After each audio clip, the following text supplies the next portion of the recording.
कहानी को सुनाने के पीछे का हमारा मकसद बस इन्फॉर्मेशन को लोगों तक पहुंचाना है। हमारा मकसद किसी भी तरह के क्राइम और अंधविश्वास को बढ़ावा देने का नहीं है। कहानी में दिखाए गए किसी भी वीडियो और फोटोज के स्वामित्व का दावा हम नहीं कर रहे हैं। उत्तरा अपने मायके गई हुई थी।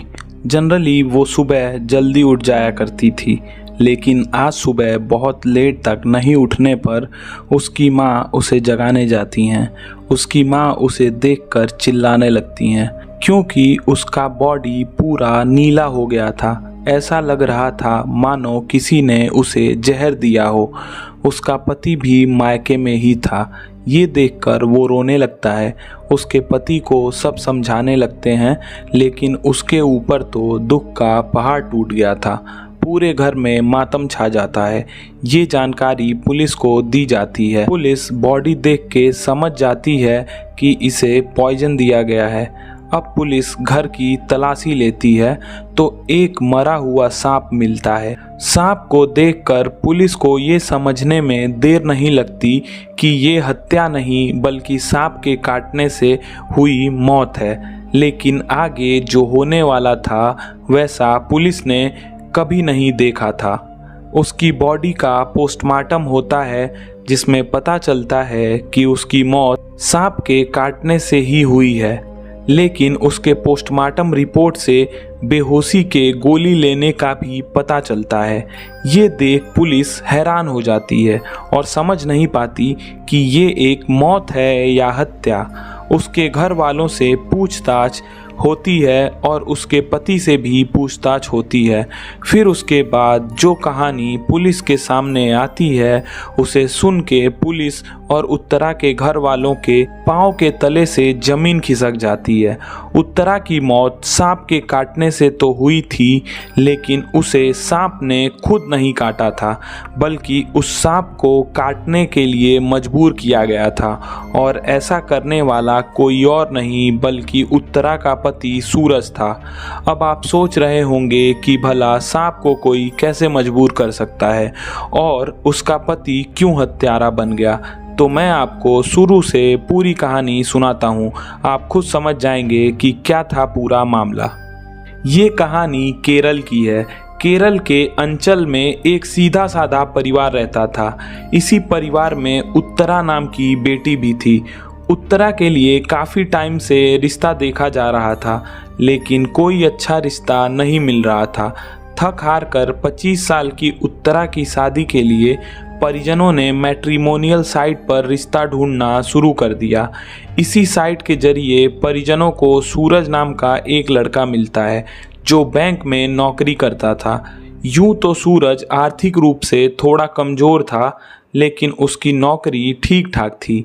इस वजह से 2019 में दोनों की शादी हो जाती है। साल भर बाद दोनों से एक बेटा भी पैदा होता है। शादी के साल भर बाद अचानक सूरज पत्नी से दूरी बनाने लगता है। उत्तरा के परिजनों ने सूरज को खूब दहेज दिया था। कार और सोने के जेवर भी दिए थे, लेकिन सूरज दहेज से खुश नहीं था। परिजनों ने उत्तरा की पॉलिसी भी करवा रखी थी। उत्तरा का पति लालची किस्म का था। उत्तरा की दौलत पर उसकी निगाह थी। अब वो चाहता था कि किसी तरह उत्तरा को रास्ते से हटाकर उसकी पॉलिसी और प्रॉपर्टी पर कब्जा कर ले। बेटा उसके पास है ही, वो जब चाहेगा किसी और से शादी कर लेगा। दरअसल उत्तरा को एक बीमारी थी। वो जल्दी किसी बात को याद नहीं कर पाती थी। घर वाले उसके इलाज के लिए सूरज को 8,000 रुपये अलग से दिया करते थे, लेकिन पति के मन में लालच था और वो उत्तरा को रास्ते से हटा देना चाहता था। इस काम के लिए वो इंटरनेट पर नए नए तरीके सर्च करने लगा। अभी वो तलाश में जुटा ही था कि उसके दिमाग में एक आइडिया आया। आइडिया सांप का। जी हाँ, केरल में जहरीले सांप के काटने से अक्सर बहुत सारे लोग मरते हैं। सूरज भी उत्तरा को मारने के लिए सांप की रिसर्च करने लगा। पता चला कि कोबरा का जहर सबसे खतरनाक होता है, लेकिन भारत में सांप पालना बैन है। अब सूरज को सांप की ज़रूरत थी, इसलिए उसने सपेरों से संपर्क करना शुरू किया और कहा कि उसे जहरीले सांप चाहिए। मार्च 2020 में सुरेश नाम के सपेरे ने सूरज को एक सांप दे दिया, वो भी 10,000 रुपये में। सूरज चुपचाप सांप लेकर घर आ गया और सांप को घर के ऊपरी कमरे में छोड़ दिया। अब सूरज ने बीबी से कहा कि ऊपरी कमरे में मेरा मोबाइल रह गया है, जाओ ले आओ। जिसके बाद उत्तरा जैसे ही ऊपर कमरे में पहुंची उसने सांप को पहले ही देख लिया और जोर से चिल्ला के सूरज को बुलाया। जिसके बाद सूरज ने सांप को पकड़ के पिंजरे में डालकर घर के बाहर फेंक दिया। इस बार उत्तरा को सांप ने नहीं काटा। सूरज इस बात से बहुत परेशान था। उसके 10,000 भी लग गए और उसका काम भी नहीं हुआ। उसके सर पे उत्तरा को मारने का भूत सवार था। वो कहाँ रुकने वाला था। वो उसी रात दोबारा से सांप खरीद लाया और उत्तरा के कमरे में छोड़ दिया। इस बार सांप ने उत्तरा को काट लिया। जिसके बाद उत्तरा की बुरी हालत हो गई। वो बेहोश हो गई। उसे मरा हुआ समझ के सूरज उसे हॉस्पिटल ले गया, जहां उसकी जान बच गई। जिसके बाद उत्तरा मायके चली जाती है। वहां मायके वाले उसकी देखभाल करने लगते हैं। इस बार घर वालों को कोई शक नहीं हुआ था। सूरज की पहली साजिश नाकाम हो चुकी थी और फिर दोबारा वो सपेरे सुरेश के पास जाता है और इस बार सपेरे से कहता है कि उसे सबसे जहरीला सांप चाहिए। फिर वो एक जहरीला कोबरा लेकर आता है। कोबरा सांप को प्लास्टिक के जार में रख देता है और सांप को लेकर 7 मई 2020 को ससुराल चला जाता है। उसके सर पर उत्तरा को मारने का भूत ऐसा सवार था कि वो किसी भी सूरत में रुकना नहीं चाहता था। एक बार उत्तरा बच चुकी थी, लेकिन इस बार सूरज उत्तरा को किसी भी कीमत पर सांप से कटवा देना चाहता था। रात में सूरज बीबी के पास सोया था और सांप को उत्तरा के पास छोड़ दिया। हैरानी की बात यह है कि कोबरा उत्तरा को काट नहीं रहा था और बार बार सांप इधर उधर भागने लगा। जिसके बाद सूरज ने कोबरा को गर्दन से पकड़ लिया और सांप का मुंह उत्तरा की कलाई के पास ले गया। गर्दन जकड़ने से सांप को गुस्सा आ गया और सांप ने उत्तरा की कलाई में काट लिया। यहाँ एक बात और गौर करने लायक है कि सोने से पहले सूरज ने उत्तरा के जूस में बेहोशी की दवा मिला दी थी।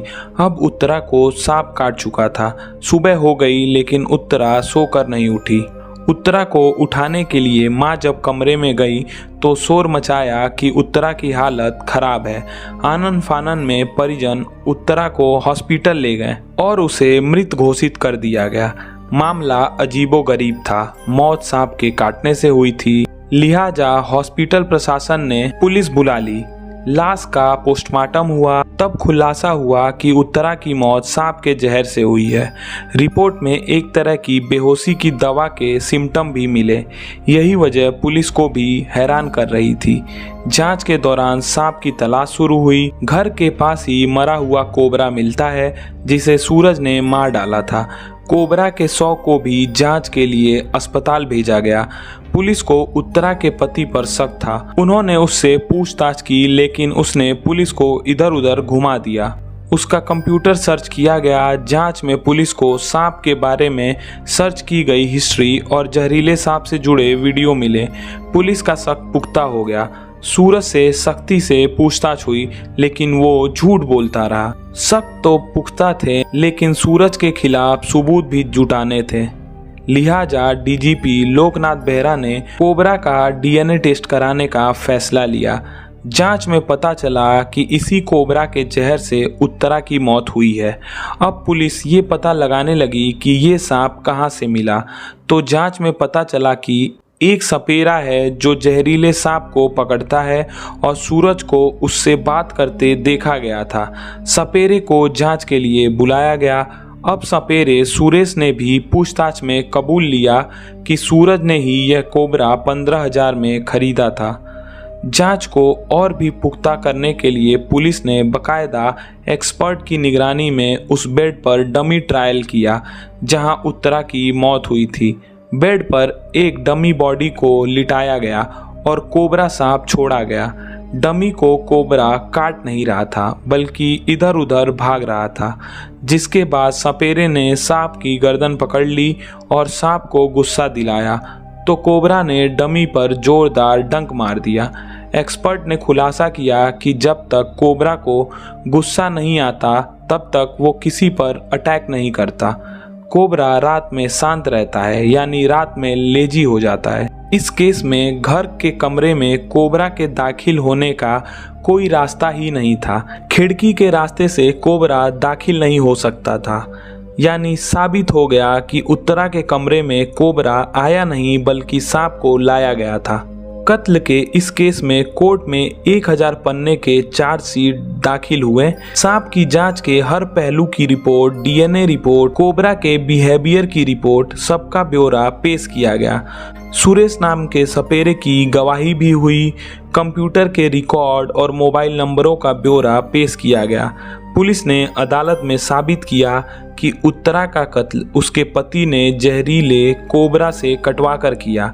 अदालत ने सितंबर 2022 में ऐतिहासिक फैसला सुनाया। अदालत ने कहा कि पत्नी को 2 बार सांप से कटवाना बेहद संगीन जुर्म है। यह बहुत ही बुरी हरकत है जो एक आम इंसान नहीं कर सकता। लिहाजा अदालत ने सूरज को 2 उम्र कैद और 5 लाख का जुर्माना अदा करने की सजा सुनाई और इस तरह से पुलिस ने एक लालची पति को सलाखों के पीछे पहुंचाया।